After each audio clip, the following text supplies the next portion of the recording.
Assalamualaikum warahmatullahi wabarakatuh.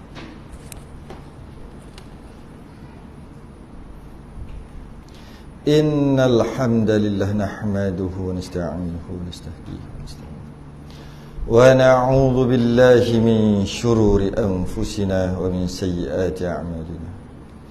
Man yahdihillahu fala mudilla lahu wa man yudlil fala hadiya lahu. أشهد أن لا إله إلا الله وحده لا شريك له وأشهد أن سيدنا محمدا عبده ورسوله اللهم صل وسلم وبارك على سيدنا محمد الفاتح لما أغلق والخاتم لما سبق ناصر الحق بالحق والهدي إلى صراطك المستقيم صلى الله عليه وعلى آله وأصحابه حق قدره ومقداره العظيم اللهم نور بالكتاب بصري وأطلق بلساني واشرح بصدري واستعمل به جسدي بحولي وقوتك فإنه لا حول ولا قوة إلا بك سبحانك لا علم لنا إلا ما علمتنا إنك أنت العليم الحكيم ولا حول ولا قوة إلا بالله العلي العظيم أما بعد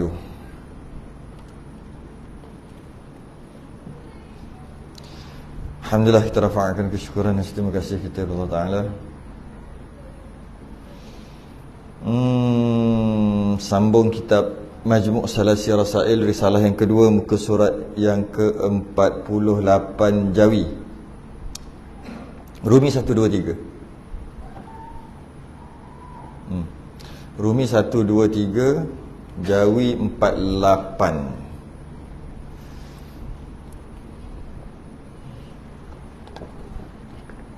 Qala al-musannif rahimahullahu ta'ala wa nafa'ana wa iyyakum bi'ulumihi fid dharain.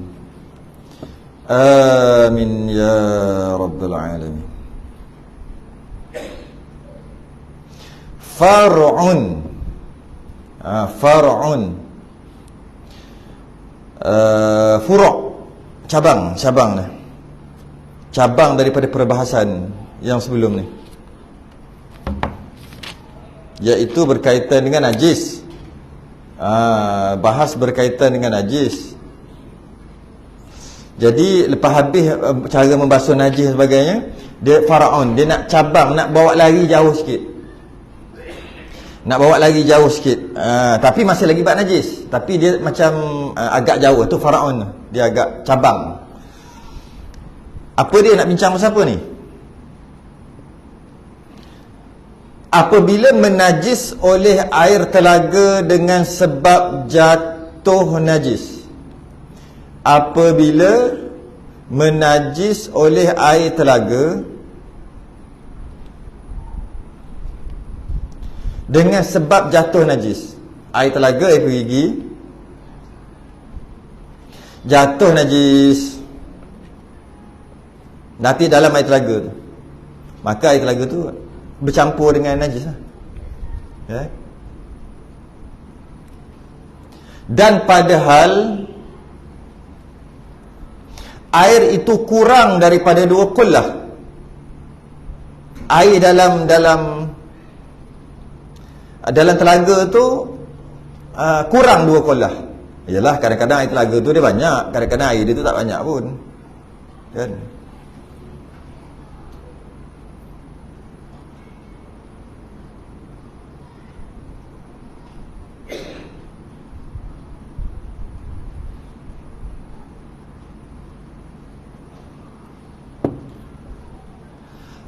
Jadi air dalam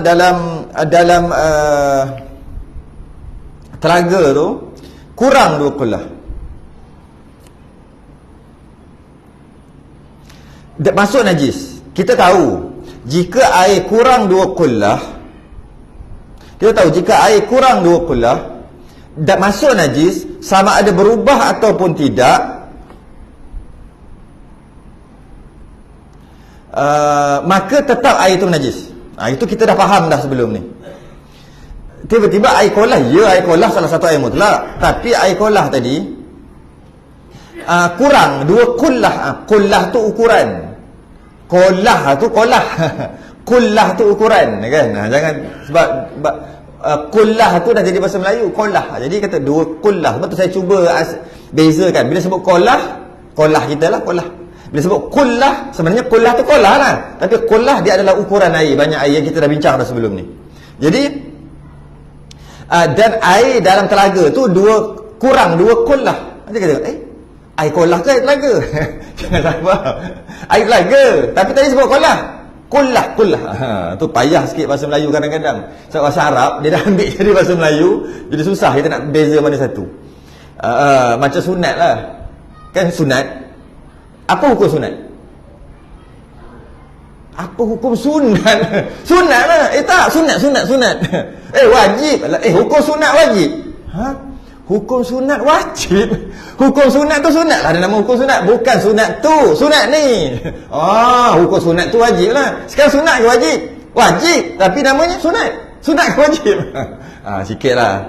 Sebab bahasa Melayu ni agak masalah sikit. Sebab apa masalah? Sebab banyak bahasa Arab dah telah diambil untuk jadi bahasa Melayu. Jadi bila kita nak sebut ini istilah syarak ke istilah Melayu kan jadi masalah kan. Okay. Jadi apabila air dalam telaga, air perigi itu kurang 2 kullah. Ukuran 2 kullah kita dah bahas sebelum ni dah. Air dia untuk mudah kira, orang dulu kira senang je. 1 hasta 4 jari. Tinggi dia, ni tinggi. Sinilah 1 hasta 4 jari tinggi. Okay? Tinggi. Dia punya apa dia panggil? Lebar 1 hasta 4 jari juga. Tinggi, lebar, satu lagi apa? Dalam. Dalam macam tinggi ni dalam. Dalam pun sama juga. Maknanya kalau kita buat kita buat petak tu, apa yang dia panggil macam ni, 1 hasta 4 jari, kod ni 1 hasta 4 jari, kod bawah 1 hasta 4 jari. Sebut tak reti, lama tak belajar matematik. Jadi tiga-tiga tu sama-sama. Kenapa saya sebut 1 hasta 4 jari? Itu orang dulu.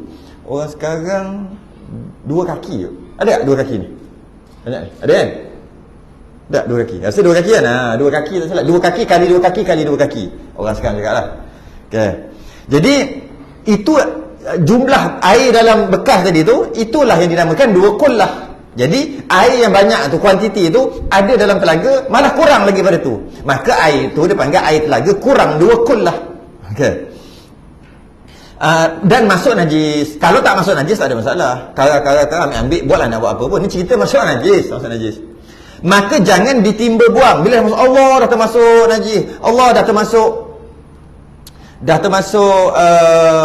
tai lembu ke apa kan, lembu berak ke apa, masuk najis. Allah dah termasuk najis dah. Air dalam telaga tu korang 2 kullah. Cara nak selesai dia kata, maka jangan ditimba buang. Jangan karak, jangan ambil buang. Sebab apa? Kan air tu dah najis, buang lah. Jangan itu jangan. Okay. Jangan ditimba buang. Akan dia sebenarnya masalah ni sama dengan masalah kalau bukan telaga pun kolam masjid sama je. Kolam masjid besar, kolam masjid tu lebih 2 kullah tu. Saya rasa kolam masjid tu 20 kot. 20 kullah. Biasa kolam masjid 20 kullah. Mana banyak kan besar kan. Kalau kita ambil 2 kullah tadi 20 kali ganda. Malah mungkin lebih pada tu lagi. Ya. Biasanya kolah 20 kullah. Dan air dia surut sehingga kurang 2 kullah air dalam kolah. Samalah hukumnya nak sebut sekejap lagi ni. Dan bila kurang 2 kullah tak ada masalah air dalam kolah tu, boleh ambil wuduk. Cuma tiba-tiba masuk najis. Samalah, jangan ditimba buang. Jangan buang air. Samalah. Kolah ke, perigi ke ataupun sebagainya kan. Kita punya tangki kat atas rumah tu ke, itu lebih 2 kullah. Masuk najis. Masuk apa ni? Masuk tikus mati dalam tu. Dan yang mana air dalam tangki atas kita tu kurang 2 kullah. Sebab kalau lebih 2 kullah, air tu kuat. Buang najis tu, air tak berubah, kekal mutlak. Itu dah bahas dah sebelum ni. Jadi sekarang ni masalah dia kurang 2 kullah air, sama ada dalam tangki atau dalam perigi atau di mana-mana je. Okay, kurang. Masuk najis. Bila masuk najis, maka air tu jadi mutanajis lah sebab masuk najis. Okay. Dia kata caranya jangan buang. Habis tu macam mana? Jangan buang. Kalau ni air perigi, air telaga, jangan buang air. Jangan kara, jangan ambil buang. Kenapa? Supaya jadi banyak air dengan keluar daripadanya. Biar aja macam tu, supaya mata air yang kat bawah telaga tu, dia akan keluar makin lama makin banyak, sehingga mencecah kepada dua kulah. Okey. Kalau mencecah dua kulah dan air itu tak berubah, air telaga tadi tak berubah, memang masuk najis. Tapi tak berubah bau, warna atau rasa. Tapi najis ada, maka air itu jadi mutlak balik. Asal tu air itu mutlak najis, sebab masuk najis. Kenapa jadi mutlak najis? Sebab air itu kurang dua kulah. Biar sehari dua hari dia makin banyak, kita ukur lah, pandai-pandai lah cara nak ukur macam mana. Kita ukur, cukup dah dua kulah ni. Maka air tadi tengok, ambil air. Bau najis tak? Najis ada tu, duk terkapung ataupun duk dia mendap ke, tak kisah. Dia terkapung ke, dia mendap ke, dia ada ke, dia buang ke, dia tak buang, tak kisah. Tapi air dah dua kulah ni. Kalau air kurang dua kulah, kisah kan? Sebab najis, semua tak najis. Lebih lah, kita tunggu sehari, dua hari, tiga hari, dia lebih dua kulah. Bila kita ambil, bau tak? Bau tai, bau najis tak? Tak bau. Rasa dengan lidah. Ada rasa najis? Tak ada rasa. Tengok dengan mata. Ada bertukar color najis tak? Tak ada. Air itu mutlak. Sama ada kita buang najis ataupun tak buang. Buang silakan, tak buang pun tak apa. Tapi kita pula geli, buanglah. Kalau tak geli, biar je. Tak apa. Okay. Jadi dikata jangan timba. Soalannya, kalau timba juga, kalau ambil tu buat, ambil juga timba. Kalau telaga tu ambil, macam mana? Nanti dulu, itu jawab sekejap lagi. Atau ditambahi akan air di dalamnya hingga jadi dua kolam, maka suci je. Okey. Cara kedua tu, cara pertama, biarkan 2, 3, 4 hari, nanti air tu bertambah lebih dua kolam, bau, warna, rasa tak berubah, air tu jadi mutlak balik daripada mutlak najis. Cara yang kedua, tunggu tak naik-naik, ataupun nak pakai nak tunggu 3 hari, nak pakai sekarang, macam mana nak buat? Cari air di mana-mana. Ambil air sungai ke, air paip ke, ambil air mana pun, bawa, tuang masuk ke atas, sehingga dia jadi dua kolah.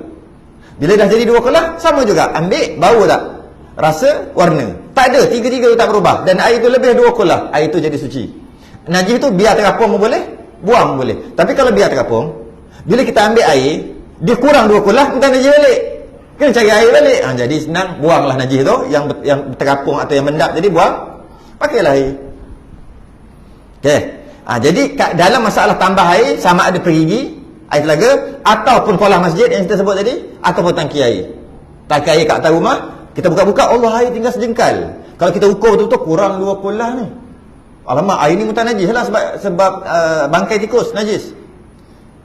Katalah nak buang, sayang lah. Patut kalau kita buang aja. Tak apalah, kita air banyak. Kalau tempat yang air susah, jadi ini hukum. Kita sayang air ni, macam mana nak buat? Buka air, buka paip, biar masuk, ataupun ambil air, buang masuk dalam tu, sehingga lebih dua kolah dalam tangki kita, tangki hitam atas rumah tu. Dah penuh, ambil najis tadi, buang. Kalau nak buang lah, sama juga macam tadi. Kalau tak buang, tak apa. Tapi bila air tu turun, minta najis balik, tambah lagi. Buang najis tu, air penuh. Jadi bila air tu dah lebih dua kolah, dan najis tu telah dibuang, bau, warna dan rasa tak ada, air tu mutlak, boleh pakai. Bab ada kuman, bakteria, najis, sakit perut kalau minum, gatal muka, itu masalah kesihatan. Itu bukan masalah hukum syarak. Itu bab lain. Tak boleh pakai, gatal. tak boleh makan, sakit perut sebab ada bakteria, ada kuman. Itu cerita lain. Ini cerita hukum syarak. Okey, itu kalau tangki atas. Macam tu juga kolam masjid. Air kurang 2 kolah, orang ambil hari Jumaat, ambil kurang. Kurang tak ada masalah. Lepas tu orang pakat-pakat sembahyang Jumaat. Air tak sempat nak masuk lebih 2 kolah, masuk najis, budak-budak main baling apa. Buatlah masalah pun. Ayam berak ke apa-apalah, mati, Allah mati. Tiba-tiba air pula tak ada pula, air berhenti, air tak ada, kurang 2 kolah kan? Adalah sejengkal. Kalau tengok, kalau kita cek kira kali tolak bahagi semua, tak cukup 2 kolah, sedangkan ada najis dalam tu. Macam mana nak buat? Air paip tak ada. Kalau air paip ada, buka je, buka sampai dah lebih 2 kolah, ambil najis tu, buang terus. Lepas tu diam biarlah orang ambil uduk. Dah cakap. Sebab apa boleh, tak ada masalah. Okey. Macam mana kalau air tak ada, air paip tak ada? Kalau kita buang air ni, air tengah tak ada, katanya seminggu tak ada air, sudah. Ada banyak ni. Kalau kira tak sampai 2 kolah, masuk najis pula tu. Macam nak buat? Masa ni lagi kita nak guna ilmu mereka ni. Buang najis tu, pergi cari mana-mana air, tambah sehingga sampai 2 kolah. maka jadi suci. Dengan syarat, lepas dah jadi 2 kullah, ambil bau, tak ada bau najis, rasa dengan lidah, tak ada rasa najis, ambil dengan tangan, tak ada belendar, tengok dengan mata, tak bertukar colour, maka suci. Itulah. Okay. Macam mana kalau dalam perigi telaga tadi nak buang juga air? Degil. Macam mana? Ni. Dan jika ditimba buang akan dia, degil. Orang cakap tak payah tambah air ataupun tunggu air tu banyak dalam telaga tu, dia degil. Macam mana? Dan jika ditimba buang akan dia, degil, nak buang juga air. Suka hatimu kata kau punya pasal lah. Okey, nak buang juga. Jadi maka jadi najis pula pada sekalian tepi telaga itu, dengan sebab air yang dibuang. Masa ambil tu, mesti air tu betul-betul tumpah, kan? Masa nak ambil tu, dan bertumpah tu kena tak? Kalau telaga dia panggil kerek, sini panggil kerek tak? Tepi kerek tu, palung yang bulat-bulat tu, masa ambil air tu, sedangkan air tu kurang 2 kullah dan telah dimasuki oleh najis. Dia pula orang kata jangan buang tambah air atau tunggu air tu penuh. Dia degil nak buat keluar juga. Dia pun masukkan timba dia panggil. Benda tu apa? Timba yang tali tu. Lepas tu buat golek-golek ni lah. Lama. Okay? Dah penuh air tu, angkatlah. Nak buang ni. Sebab air kena masuk najis. Masa angkat tu, jatuhlah balik, ada air jatuh kan. Kena tak tepi-tepi kerek tu? Kena. Bila kena, tengok dia kata apa. Jadi najis pula pada sekalian tepi telaga tu. Itu maksud tepi tu. Kerek ataupun palung tu kat tepi-tepi tu, kalau biasa kita buat daripada simen bulat-bulat tu kan, air tu jadi najis pula kat situ. Okey, sebab air tu air bukan najis sekalian tepi telaga itu, dengan sebab air yang dibuang. Dan bila angkat letak pula atas, apa dia panggil, Allah, tak ingatlah istilah-istilah. Kalau kan kita naik kerek tu kan tinggi, kan kita boleh letak timba sekejap atas tu sementara. Tu silap letak tu jatuh. Jatuh ke dalam tu dengan tali-tali. Tu benda tu letak atas tu. Bila letak atas tu, air tu tadi air minta najis pula kat situ. Kan? Okay. Sebab degil nak buat juga, kita jangan buat. Sebab air yang dibuang dan najis air yang keluar daripadanya dengan sebab bertemu ia dengan najis telaga itu. Lepas angkat buang air. Katakanlah air bertambah, air telaga tu, di mata air tu tambahkan air. Bila tambah air, masih lagi tak cukup 2 kullah, menyebabkan air yang baru tu jadi mutanajis balik. Walaupun keluar banyak, tetap juga tak sampai 2 kullah, sebab kita dah buat keluar ke atas ni. Kalau kita buat keluar ke atas, dia keluar ke bawah. Kita buat keluar ke atas, dia keluar ke bawah. Duk kurang je, naik kurang. Jadi duk najis je air tu. Sampai bila? Sehingga air tu banyak sangat keluar, sehingga lebih 2 kullah baru jadi. Tapi biasanya bila kita ambil, baru air tu bertambah. Kita angkat, cedok, baru air tu bertambah. Jadi dia cedok, air bukan najis tu keluar. Lepas tu air ni tambah sikit, tak cukup 2 kullah lagi, bukan najis lagi. Ambil timba dia keluar, air ni tambah lagi, bukan najis lagi. Bila nak settle? Kan baik biarkan aja dia naik sendiri. Tu dia ajar kita. Dengan sebab bertemu ia dengan najis telaga itu, serta dengan air yang ada di pungkur telaga. Pungkok. Orang Kedah kata pungkok tu dasar. Pungkur. Yang ada di pungkur telaga, yang ada di dasar tu dah mendap. Bila mendap, katalah tahi lembu, kita dah ambil air ke atas. Tahi lembu tu dah ada mendap. Air keluar ke bawah. Air yang baru bercampur dengan air mutanajis dan tak sampai 2 kullah. Masih lagi air yang keluar tu jadi mutanajis. Kenapa tak sampai 2 kullah? Dah kita ambil keluar ke atas. Dia naik lagi, kita ambil. Bila dah selesai dah. Tak cekedik. Tapi sekarang dia pakai pump kot. Yang tu tak apa kot. Kan? Dia top, pakai pump buat keluar, laju buat keluar, kering. Lepas tu tunggu 3-4 hari dah. Kalau tu tak apa, sebab pakai pump. Ini kalau pakai air tu. Okay. Walaupun macam tu pakai pump sekali pun mesti ada air meleleh-leleh. Yang meleleh tu semua mutan najis. Kena tepi-tepi kerek tu. Satu hal pula nak ambil air lain, nak jirus. Okay. Dan tiada suci ia. Jadi air tu tak suci selagi tak sampai 2 kullah. Nak sampai tak boleh sebab kita sibuk dah buat keluar. Okay.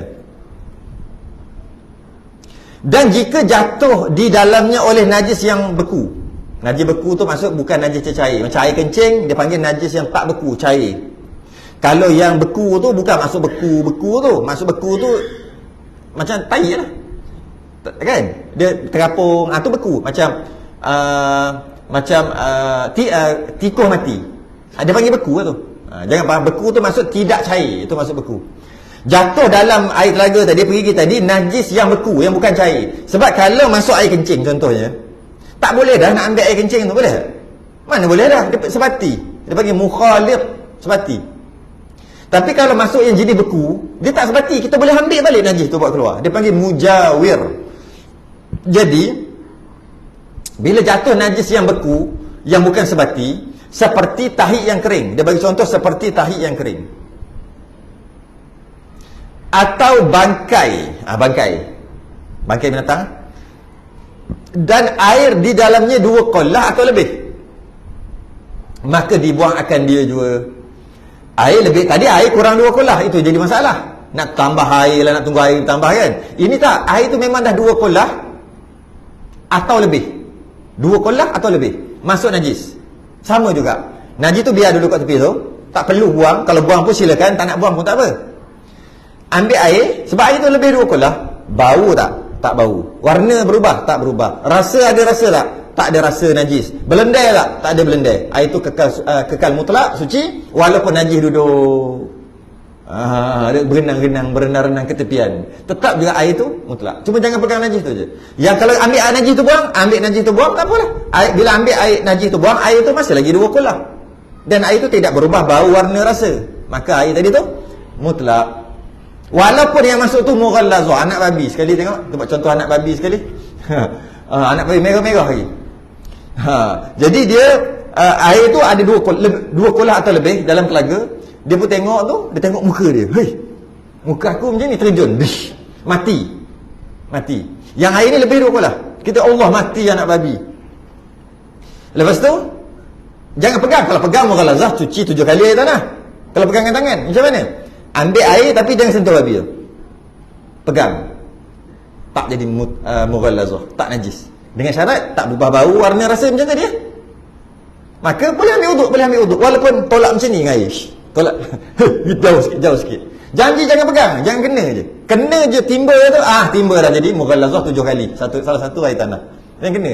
Ambil kat tepi je. Dengan syarat air tu lebih 2 qollah. Kalau air tu kurang 2 qollah, tak boleh. Sebab mughallazah. Caranya macam mana? Tambah air. Ataupun tunggu air banyak juga. Boleh ke mughallazah? Air lembu, tikus, sama mughallazah pun sama. Habis tu tambah air, ataupun tunggu air tu penuh lebih 2 qollah. Air tu tadi tak berubah bau, warna dan rasa, air tu mutlak walaupun babi duduk bergenang-genang. Hari 3 hari dia berbau lah kan. Kita nak cerita pekah contoh. Okay. Sama ada babi tu hidup atau mati.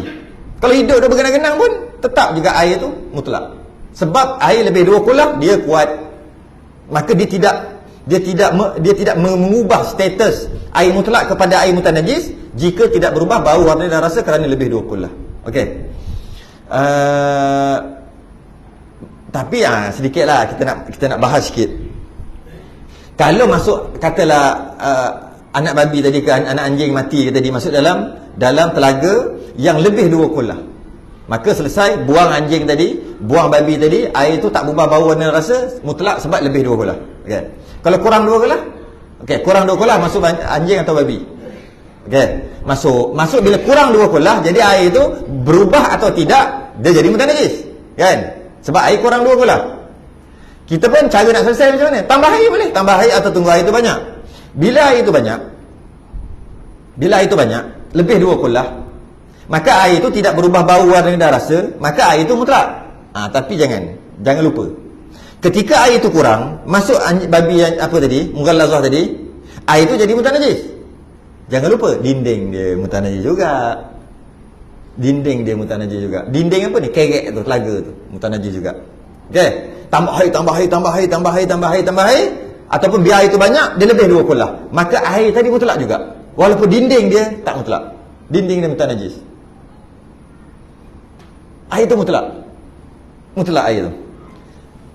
Tiba-tiba dok guna air tu turun, kurang 2 kulah balik, air tu jadi mutanajis balik, walaupun najis dah tak ada, walaupun babi tu dah angkat, dah buang lama dah, oleh kerana tak basuh dengan air tanah lagi.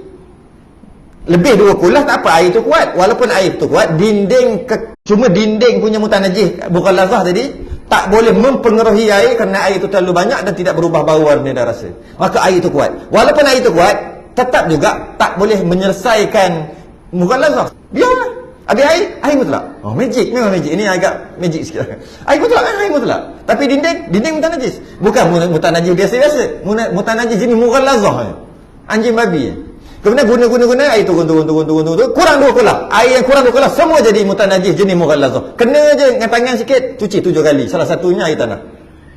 Sebab kena tangan. Lepas tu macam mana? Tambah air. Tambah air lebih 2 kulah. Kena, boleh ambil wuduk. Tu fiqh. Ambil wuduk elok. Lepas tu kurang 2 kulah. 2 kulah air. Bila masukkan timba tu, tengok air kurang 2 kulah. Timba tu wajib basuh 7 kali, salah satu dengan air tanah. Sebab walaupun dia apa? Naik 2 kulah, turun lebih kurang 2 kulah, naik, walaupun sampai kiamat sekalipun. Macam tu lah. Tetap juga selagi tak kena air tanah, selagi itulah lebih 2 kulah suci, mutlak air tu. Kurang 2 kulah mutanajis. Naik pula mutanajis. Maka ketika air tu mutanajis, kena je badan, kena je pakaian, wajib basuh 7 kali, walaupun dah berapa kali tukar, berpuluh ratus tahun sekalipun. Macam mana nak settle? Senang je. Ambil tanah segenggam 2 genggam, balik bagi keruh, settle.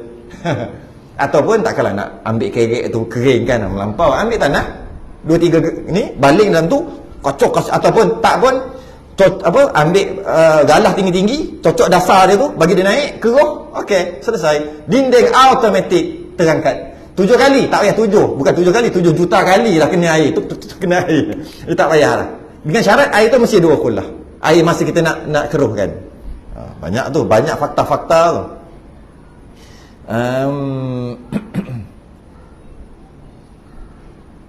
Okay.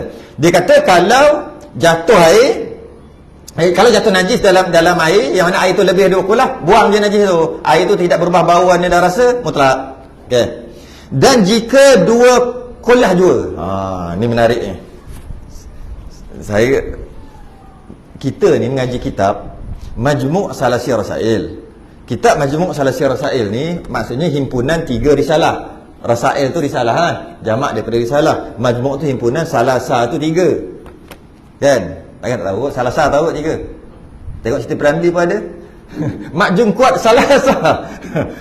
Okey. Jadi salasa 3. Jadi himpunan 3 risalah. Risalah yang kedua membicarakan tentang najis sahaja. Kita sedang bincang pasal najis ni, sebab tu macam-macam cabang atau apa benda kita cerita pasal yalah. Kalau dalam bab macam kitab musalli, kitab kifayah, dia bab najis dia taklah macam ni. Sebab dia secara umumnya kitab tentang kitab fiqh. Kitab kita kitab najis. Bila kitab najis memang cerita pasal najis jelah. Janganlah kata baklah cerita bab lain pula. Bab lain tunggulah hari Sabtu malam Minggu. Bab lain lah. Nak bab sembahyang tunggu subuh. Kau lutam. Ni kitab bab najis. Takut kata mana cerita najis tak habis-habis najis ni. Memang pun kitab ni kitab najis. Okey,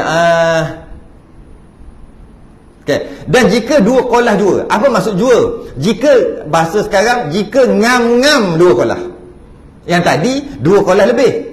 Bila lebih 2 kulah, jatuh najis, ambil najis buang, air itu tidak berubah bau, warna dan rasa, maka air itu kekal mutlak sebab air lebih 2 kulah. Kalau ngam-ngam 2 kulah, itu maksud jika 2 kulah jua, maksudnya cukup-cukup ngam-ngam. Jatuh najis, air cukup-cukup 2 kulah. Ambil satu sudu je dah kurang 2 kulah dah. Contoh kan? Ambil satu sudu je dah kurang 2 kulah. Betul ngam-ngam. Ingat tak saya bagi teka-teki masa awal-awal lagi tu bicara bab najis. Kita faham fiqh tu dulu. Ada 2 bekas. 2 bekas air. Air tu ngam-ngam. Faham tak ngam-ngam? 2 kulah. Kalau ambil satu sudu aja dah kurang 2 kulah dah. Okey. Datang 2 ekor anjing. Tak payah tu. Anjing yang samalah, seekor anjing datang. Dia tengok ada 2 bekas dan dalam bekas tu ngam-ngam 2 kulah. Kan? Dia pun pergi jilat satu bekas ni yang ngam-ngam 2 kulah. Dia jilat. Minum, Allah, anjing minum banyak mana sangat. Ya, jilat. Okay, dah. Okay. Kemudian apa status air yang dia jilat tadi? Nanti dulu. Dia tengok, sebelah ni ada lagi air. Satu kulah, dua kulah yang lain pula. Dia pergi, tak rasa nak minum anjing ni kata, rasa nak kencing. Dia angkat kaki sebelah, dia kencing dalam tu. Cek ni sikit. Dan air dalam tu tak berubah bau, warna, rasa tak. Sebab sikit sangat dia kencing. Tapi tetap dia tumbuh galazah. Tapi kalau kita tengok, bau tak berubah, warna tak berubah, rasa pun tak berubah. Sebab kencing tu sikit. Sikit pun 2-3 pancut jugalah. Okey. Soalan ni fiqh, soalan teka-teki fiqh. Saya dah pernah tanya dah sebelum ni. Air mana yang mutlak? Bekas pertama ke bekas kedua? Bekas jilat ke bekas kencing? Ingat ke? Ingat? Tak ingat? Ingat. Jawab tahu. Soalan ingat, jawapan ingat. Yang mutlak yang kencing. Bukan yang jilat. Yang jilat tu mutanajis. Yang kencing tu mutlak. Faham yang tu, faham ini. Kenapa pula yang jilat tu jadi mutanajis, jenis mughallazah? Sebab bila jilat kurang dua kulah air tu tak kuat, walaupun tak berubah, dia mutanajis kan? Kenapa pula yang kencing tu dia mutlak? Sebab walaupun masuk najis, mutanajis, walaupun mughallazah sekalipun, dan air tu lebih dua kulah, kan ngam-ngam dua kulah. Bila kencing terlebih sikit lagi ada daripada dua kulah, daripada air kencing tu. Dan air tu tidak berubah bau, warna dan rasa, maka kekal mutlak. Kalau akal kita kata yang jilat tu lah lebih mutlak daripada yang kencing, sebab kencing tu najis. Geli. Tidak, yang kencing tu yang mutlak dengan syarat tak berubah kan? Dan yang jilat tadi walaupun bersih tetap, ataupun kalau cek dekat makmal tak ada kuman langsung, cek dekat yang kencing ni penuh dengan kuman bakteria, tetap juga yang kencing tadi mutlak, yang jilat tadi mutanajis. Itu hukum fiqh. Dia tak ikut sains teknologi, dia tak ikut itu, tak ikut kuman tak kuman, dia tak ikut. Ini hukum fiqh. Kata Sayyidina Ali, bab fiqh ni, fiqh ni, ialah fiqh ni hukum halal haram sah batal ni, kadang-kadang tak masuk ikut akal kita. Tak semestinya kena logik akal. Kadang-kadang tak logik akal pun, tapi dah kata hukum gitu, gitulah. Gitu je. Kenapa kita fikir kan? Kita tak boleh fikir. Kalau ada yang boleh fikir, ada yang tak boleh fikir. Yang boleh fikir, fikirlah. Fikir tu masuk hikmah. Kenapa sembahyang mesti sujud? Kita pun kaji-kaji, rupa-rupanya begitu begini kerana perjalanan darah, jantung, bla bla bla. Silakan. Kalau jumpalah. Ada yang tak jumpa-jumpa. Apa contoh yang tak jumpa alasan? Kenapa kalau ada wuduk, kentut, batal wuduk? Kalau batal wuduk, kenapa tak basuh punggung? Sebab kat situ keluar angin. Kenapa pergi basuh muka, tangan, kepala kaki, sedangkan muka, tangan, kepala kaki tak ada kena-mengena dalam ini cerita? Tak boleh fikir. Follow ajalah. Ada hukum yang boleh follow, follow saja, tak tahu. Ada hukum yang boleh fikir, oh kerana itu, kerana. Jadi dalam masalah ni tak boleh fikir kerana. Sebab kalau kita fikir kita sendiri, air yang anjing kencing tadi itulah yang tak mutlak dah. Tapi kalau hukum syarak tak kata gitu. Kita percaya kat agama kita ke tak gitu? Percaya tak kat hukum hakam dalam Quran, hukum hakam agama kita ni? Percaya tak? Itu baru hukum bab najis. Ada hukum-hukum lagi tinggi. Hukum-hukum lagi tinggi, percaya ke tak? Percaya tak ni? Percaya ke? Ni hukum kecil ni pun tak percaya. Ngaruk sungguh lah. Air dengan kuman, dengan air kencing, anjing lagi. Takkan mutlak. Tu tak percaya, hukum lagi-lagi besar. Nak percaya? Jangan harap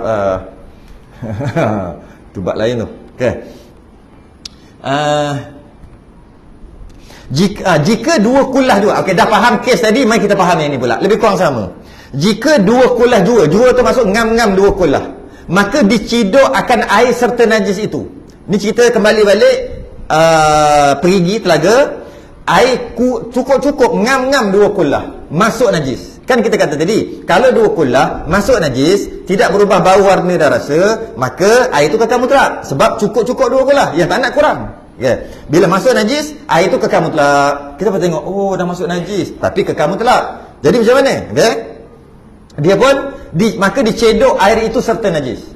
Jadi dia pun ambil timba tu, dia cedok najis, mesti kena masuk air sekali. Mana boleh cedok najis saja? Bila cedok najis sekali dengan air lah. Cedok najis sekali dengan air, pup, angkat. Air yang baki tu kurang ke dua kulah ke? Dua kulah ke lebih? Kurang lah, sebab dia ngam-ngam dua kulah masuk najis. Bila buang najis sekali dengan air masuk sekali, automatik yang tinggal tu kurang dua kulah. Soalannya, air itu apa hukum status ni? Air yang tinggal. Dia bagi tahu, maka najis di dalam batin timba. Dalam timba tu najis, memang pun najis. Dalam batin timba termasuklah air tu najis. Najis tu najis, timba punya dinding pun najis. Okey, logik lah. Okey. Dan suci air dalam telaga, walaupun kurang 2 kolah. Sebab masa kita angkat tu dia berpisah, dia macam berpisah. Pop kurang 2 kolah, pop berpisah. Jadi dia tak sempat nak connection. Jadi maknanya air walaupun kurang 2 kolah, dia suci. Sebab apa suci? Sebab telah terpisah najis masuk dalam timba. Maka air yang ditinggal tu, air baki itu suci walaupun kurang 2 kolah. Air yang dalam timba tu najis sebab memang ada najis dalam tu pun. Alright. Dan jika ni best pula. Dan jika tiada masuk ia ke dalam timba, duduk ejah nak ambil tu, Pak Allah, tak masuk timba. Najis tu tak masuk. Dan jika tiada masuk ia ke dalam ia tu ia najis ke dalam timba. Ini mungkin pakai itulah. Kan kau nak tarik kau tu. Tarik kau tu. Biasa gitulah. Takkan kalau cedok pun tak masuk. Tapi kalau cedok pun tak masuk, hukum samalah. Cuma dalam kes ni saya rasa bila kita nak ambil tu kan, nak tarik kau tu, tarik kau tu, ya? Nampak dah cantik dah. Bila angkat je Allah tak masuk. Macam mana? Najis tu tak masuk timba. Maka suci, bila angkat, maka najis tak masuk dalam timba. Yang masuk dalam timba apa? Air saja. Maka bila dah terangkat, maka suci air dalam timba. Air dalam timba tu suci. Dan najis air dalam telaga. Najis air dalam telaga. Sebab apa? Sebab air dah kurang 2 kolah. Kau dah ambil dalam timba. Dalam timba tu suci. Ya? Dan najis air dalam telaga serta zahir timba itu kerana najis air. Termasuklah timba tu kat luar dia tu, najis juga. Yalah, nak cedok najis tu cedok air. Bila cedok air, berpisah je air yang sikit tadi tu, maka kurang 2 kolah. Air dalam telaga kurang 2 kolah, ada najis dalam tu. Tersalah ambil tadi. Bila najis air tu kenalah timba luar, maka luar tu najis. Dalam air tu suci.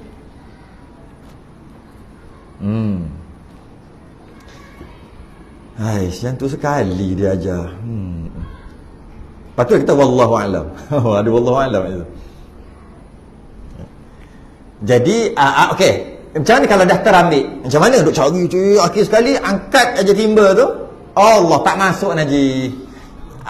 Angkat tarik lah. Dah angkat. Kita nampak macam masuk kot. Tarik. Tak ada. Air ada, tengok dalam timba tu najis tak ada. Maknanya cek balik, suluh balik, rupanya najis ada dalam tu. Dan air tu kurang 2 kolah lah. Sebab dah ambil. Sebab tadi ngam-ngam kan 2 kolah. Macam mana nak settle? Tuang balik. Tuang balik air tu. Bila tuang balik, jadi 2 kolah balik. Jadi air yang mutan najis tadi, asal mutan najis, jadi suci balik atau mutlak balik. Dan luar jangan lupa, luar timba tu najis. Gendam lah. Bila gendam masuk air, suci balik. Gitulah. Gitu ada cara dia. Lepas tu try ambil sekali lagi. Kona. Dapat angkat air kurang 2 kolah. Dalam timba tu jadi mutan najis sebab dapat najis tadi. Okey. Allah hai. Dan jika berubah air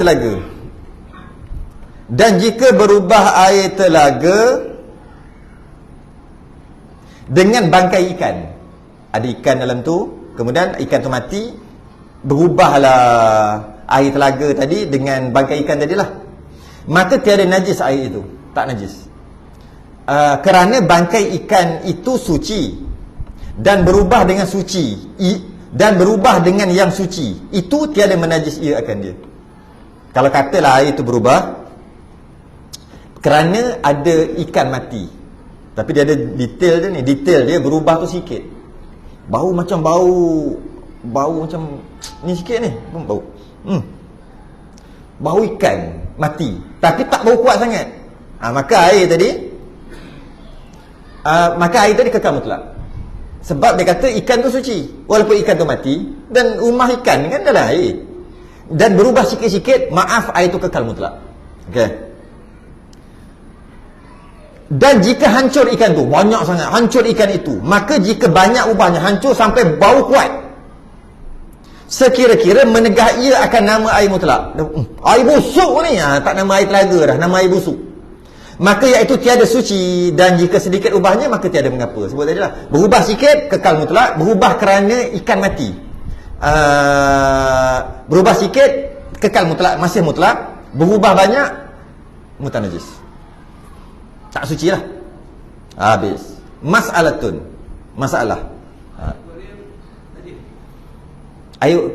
Aquarium yang pertama kurang 2 kulah. Itu yang pertama. Kurang, aku lebih ke? Kurang 2 kulah kan? Kurang, okey. Air aquarium pertama kurang 2 kulah. Bila kurang 2 kulah, dia bukan masalah ikan, dia masalah tai ikan. Ikan berak. Ikan kencing tak? Macam mana dia kencing lah ya? Ke ikan tak kencing? Kencing. Berak. Tak percaya, cuba 3 tahun jangan tukar air. Tengok jadi warna apa. Tu lah tai dia. Masalah aquarium oleh kerana kurang 2 kulah dan ada ikan dalam tu dan dia berak, maka air tu mutanajis. Tapi kalau lebih 2 kulah, besar gila aquarium lah. Orang kaya besar. Apa ikan apa? Yang emas ada. Apa ni warna kelisa. Saya pernah tengok orang Cina dulu kat KL dulu. Dia orang Cina. Masuk kedai dia, lepas tu masuk pejabat dia. Besar bapok aquarium. Lepas tu ada ikan. Kan? Macam tu dia tengok dia punya aquarium. Dia ada ikan kelisa emas. Dia bela daripada kecil. Ni ribu ni ustaz dia kata. Ribu. Oh ya. Dia tengok. Dia tengok apa? Masa tengok TV ni apa hal? Berkejam kadang-kadang. Tengok apa? Nombor kadang-kadang keluar kat sisik. Dia katalah. Keluar kat sisik tu. Wah. Nombor keluar, kasih nombor, kasih angkat. Yalah, kita tak buat telaga dah. Jom ambil. Boleh. Okey, kita kena sabar sikit. Jika hendak membuat akan telaga daripada bata atau papan, dia ajar cara buat. Beri tinggi mulutnya daripada tanah. Yang ni daripada tanah tu tinggi. Mulut tinggi daripada tanah. Kadar 2 hasta setengah atau 2 hasta minimum. Jangan kurang daripadanya. Dia ni pesan. Ini bukan hukum syarak ni, bukan hukum syarak. Tak tahu tiba-tiba masuk petua dalam ni. Ni cara nak buat telaga, dia kata. Kalau nak buat telaga, jangan buat straight. Logik lah. Buatnya tergelincir jatuh dalam tu. Dia kata tinggikan mulut. Kalau nak buat dengan bata atau papan, tinggikan mulut daripada tanah kadar 2 hasta. 2 hasta tinggi mana? 2 hasta setengah atau 2 hasta. Dia senang je kita ni. Orang dulu senang je. 1 hasta daripada kaki sampai ke lutut.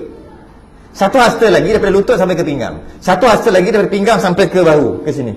1 hasta. Senang je. Dia biasa, taklah tepat, tapi senang je. Jadi kalau kata nak tahu tinggi 2 hasta setengah, sampai lutut 1 hasta, sampai pinggang 2 hasta, atas sikit sampai perut lah. Ini pun tengoklah orang tinggi rendah apa, normalnya gitulah. Orang dulu senang je dia kira, dia main jari-jari gitu je kan. Jadi tinggi dia sampai perut, sampai pusat. Tinggi dia daripada telaga tu. Jangan buat rendah daripada pusat. Okey, 2 hasta. Kalau satu orang, dia boleh bagi 8. Satu orang ni bagi 8. Bagi 8. Tapi kalau nak ikut dari sudut hasta, boleh bagi 3 je. Maknanya orang ni 3 hasta setengah. Normal lah. Maknanya lutut 1 hasta, sampai ke pinggang 2 hasta, sampai ke sini 3 hasta, kepala setengah hasta lagi. Jadi 3 hasta setengah. Kalau nak kira ikut hasta.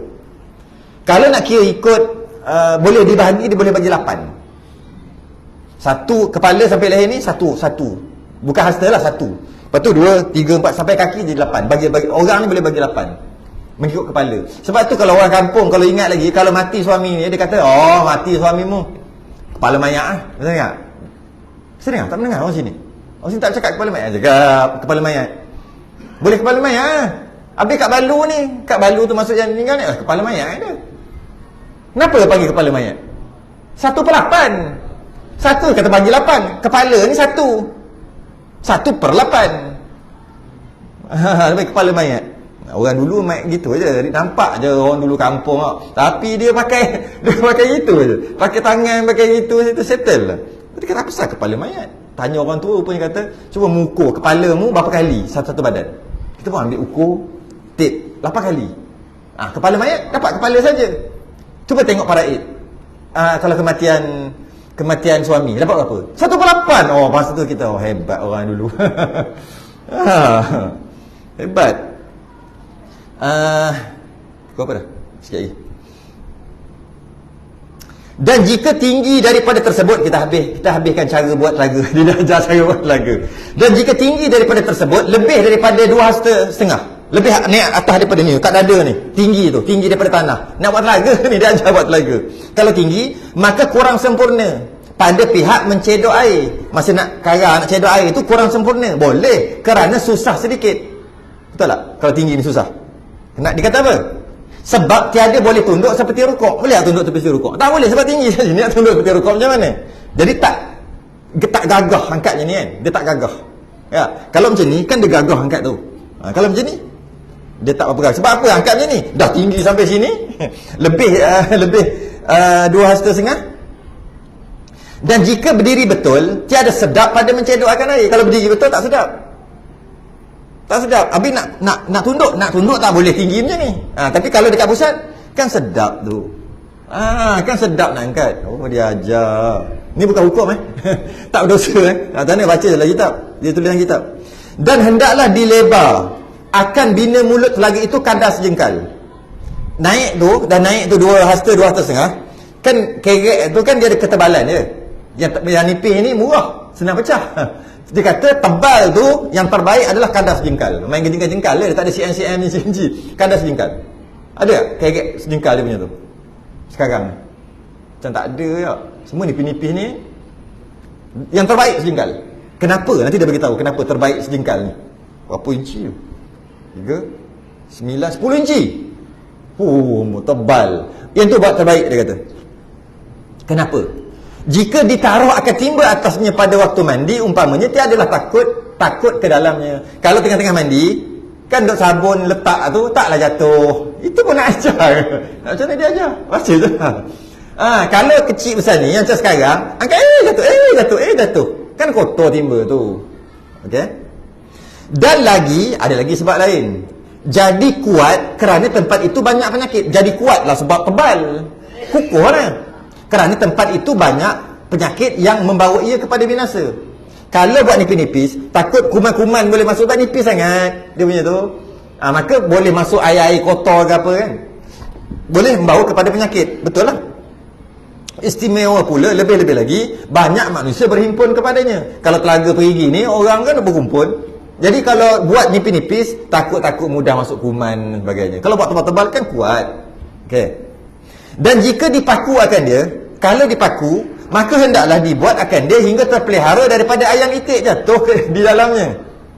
Kalau buat paku tu maksud lepas dah buat, nak tutup dengan jaring tu kan, ataupun nak tutup dengan papan ke apa ke, tu maksud dipaku. Maka buat elok-elok dia kata. Sebab kalau tak elok, nanti ayam itik tengok ayam itik jatuh dalam tu kan, mati kan susah. Dan tingginya kadar yang tersebut. Buat tinggi kadar tersebut dan tutuplah, takut ayam itik masuk. Nasihat dia kata. Bukan wajib, nasihat. Dan pagar itu banyak manfaatnya. Dia kata pagar itu banyak manfaatnya. Macam cerita Perambi apa? Lain dia kata, kenapa pakai payung dalam hutan? Pakai payung banyak manfaatnya. Kalau ular jatuh, kenapa pakai selipar dalam sungai? Kan? Banyak manfaat. Apa manfaat? Dan pagar itu banyak manfaatnya. Pagar tu maksud letak jaring-jaring dekat atas tu, ataupun letak kayu kat atas tu, papan kat atas tu, tutuplah. Kerana terpelihara daripada takut jatuh budak-budak. Takut budak-budak jatuh pada waktu malam kelam, gelap. Jatuh kan jadi pula almarhum pula jadi. Dan terpelihara pula daripada segala binatang. Kucing-kucing apa tu tengok-tengok jatuh pula. Okey. Kan? Dia ajar cara buat. Dan jika dihampar akan batu pada keliling telaga itu, maka jangan diturap akan dia dengan kapur kerana takut daripada tergelincir kaki kerana licin. Bila dah buat semua, dekat tepi-tepi tu jangan letak dia kata letak batu tepi-tepi, tapi jangan letak batu kapur dengan maksud yang licin. Sebab kalau licin, kita dah ambil, letak kat tepi ni kerek tu kan, kat tepi-tepi tu kan. Jangan letak batu licin, batu kapur. Takut tergelincir nanti jatuh. Okey. Dan lagi jika digosok, jadi nak letak apa? Letak yang kasar-kasar. Yang kasar-kasar. Dan lagi jika digosok akan kaki dengan dia pada membasuh najis, mudah keluar. Kalau letak kerana kasar tu kesat. Kalau bukan letak yang licin, letak yang kesat-kesat, apa-apalah yang kesat-kesat tu dekat bawah tu, simen ke apa yang kasar-kasar tu kan. Jangan buat simen yang licin kat bawah tu. Kalau nak letak simen, buat yang kasar-kasar. Kerana mudah kalau nak basuh najis dululah. Dulu kan tak pakai toilet itu, buang air basuh di telaga perigi. Jadi senang nak basuh najis.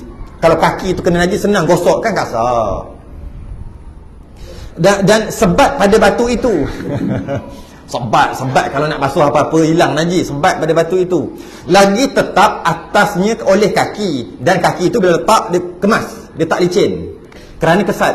Atau ditaruh padanya akan papan. Kalau payah-payah tak nak, kalau payah-payah sangat letak papan, kan kesat juga papan tu. Jangan letak batu-batu kapur, batu-batu licin. Dan jika tiada suatu, hanya tanah je. Kalau tak ada benda yang boleh letak batu-batu, papan semua tak ada, tanah pun tanah lah. Tapi kalau tak tanah aja, maksud tak letak batu, tak letak apa-apa kat tepi kerek yang tu, sebab kita mandi, bila mandi kan kena kan, bimbang takut masuk balik. Jadi letak sesuatu. Kalau tak letak, kalau tanah aja jadi macam mana? Maka akhirnya jadi goyang, menanggung air di dalamnya pada ghalib. Jadi goyang menyebabkan air nanti masuk, kita mandi, masuk balik ke dalam tu. Ikut celah-celah tepi tu. Ni orang semandi telaga tahu lah cerita ni. Iaitu tiada elok kerana terpercik air daripadanya. Air kotor-kotor percik masuk balik. Lepas tu kena letak sesuatu kat situ. Pada waktu mandi, istimewa pula jika berhimpun kepadanya oleh segala itu diberak di dalamnya. Lebih-lebih lagi nak basuh kencing, nak basuh apa kat situ, kita basuh-basuh kat luar tu dengan tak ada kat tepi-tepi kerek tu, menyebabkan air tu dia masuk, menyerap, masuk balik dalam telaga, kotor. Inilah ijtihad, inilah pandangan, ijtihad pandangan yang keluar apa tu?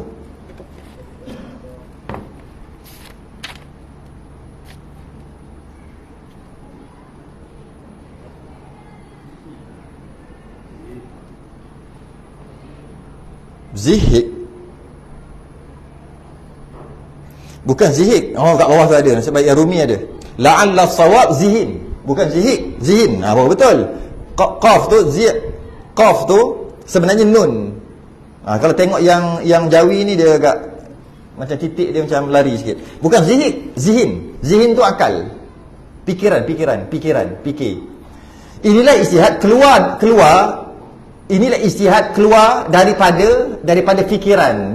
Kalau aku fikir, ini yang keluar daripada otak aku macam tu. Daripada fikiran, daripada fakir yang adam. Fakir yang adam ni kurang. Macam ni lah dia kata. Lepas aku fikir inilah yang aku otak tak berapa cerdik ni, macam ni lah aku fikir cara buat telaga. Macam tu lah. Tawaduk lah. Yang kita tak berapa, inilah yang keluar daripada fikiran yang tak berapa, yang kurang, penuh dengan kekurangan. Buatlah macam tu. Habis. Wallahu a'lam bis-shawab dia kata. Habis. Berhenti kat situ. Berhenti kita dekat masalah lagi. Kitab ni kitab masalah je. Memang lah. Jika hendak membuat akan tempat basuh akan kaki di masjid dan di rumah, maka dibuat dengan kayu yang tinggi. Yang itu kita berhenti kat situ. Mas'alatun wallahu a'lam. Sering tasbih kafarah dan salatuna subhanakallah. Assalamualaikum warahmatullahi wabarakatuh.